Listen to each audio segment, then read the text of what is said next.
We've all seen flower crowns, whether it be for music festivals, hippie culture, cottagecore aesthetics, or just you want to be a fairy. But did you know that most flower crowns are actually based off of the Vinok? Today I will tell you what a Vinok is, what it looks like, then I will discuss some of its history, and what it symbolizes. Lastly, I will discuss the role of the Vinok in today's society.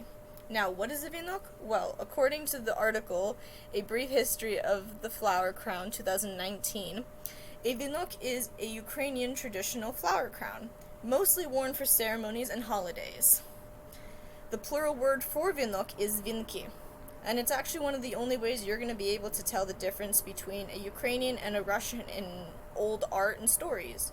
Because while a Ukrainian will wear the flower crown, a Russian will wear something known as a kokoshnik, which is a flat, pointy crown, which doesn't have flowers on it.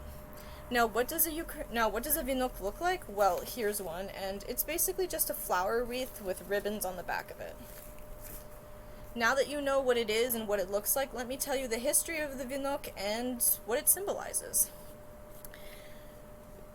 According to the articles by National Geographic, Spectacular Flower Crowns Rule in Ukraine 2020, and images from Kupala Night 2018, the Vinok actually predates the 10th century, so it came before Christianity came to Eastern Europe.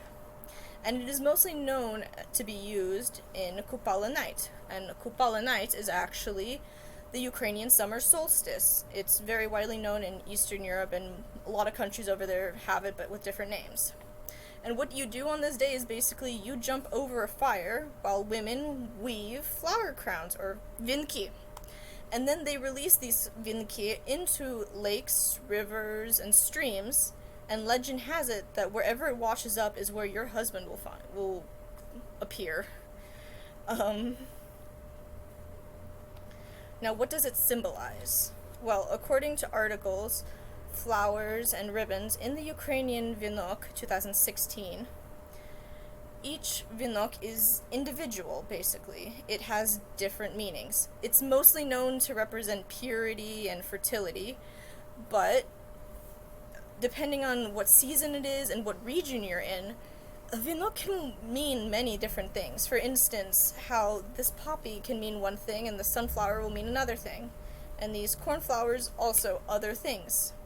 Basically what I'm trying to say is, you know how roses represent love and how some different colored roses represent happiness, and same thing for other flowers? Well, it's basically like that in terms of the Vinok. And depending on the color ribbons you use, also different meanings. So your Vinok can represent love, courage, wisdom, innocence. It can represent a lot of things. And it can actually even be made out of leaves if it's autumn, or any other flower that is available during the season that you're making it in.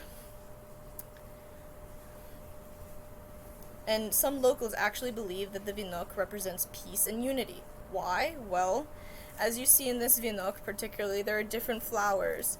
And when you make the Vinok, you're basically weaving it. You're tying them together and you're making it into like a circle. You're making it into a wreath, and you unite them and it brings them together, and that is why it represents peace and unity. Now that you know the history of the Vinok and what it symbolizes, I will now tell you what its influence is on today's society. And according to the article by Vogue, in Ukraine, the flower crown means more than you think, 2016, and Ukrainian women bring back traditional floral crowns to show off national pride. The Vinok kind of made a comeback in 2014, if anyone remembers, when suddenly everyone like H&M started selling flower crowns. And that was because of the Ukrainian Revolution. Ukraine needed to unite among each other. They needed to bring each other together. Why? Because they needed to beat the conflicts that they were dealing with Russia. And in order to basically hype up national pride, they needed to really emphasize traditional aspects. One of which, the mainly deeply rooted Vinok. And they needed to make it more modern, more daily worn. So there's stuff like this, and people wear them daily, and I'm actually wearing them now too. And although the Vinok is not the only cultural flower crown, Aspects of the Vinok and other flower crowns are often combined in today's culture and fashion. Now that you know what a Vinok is, and now that you know what it is in today's history and culture, let's discuss what we've learned. And today we have discussed what a Vinok is, what it looks like, what its history is, what it symbolizes, and even its influence on today's history, culture, and art.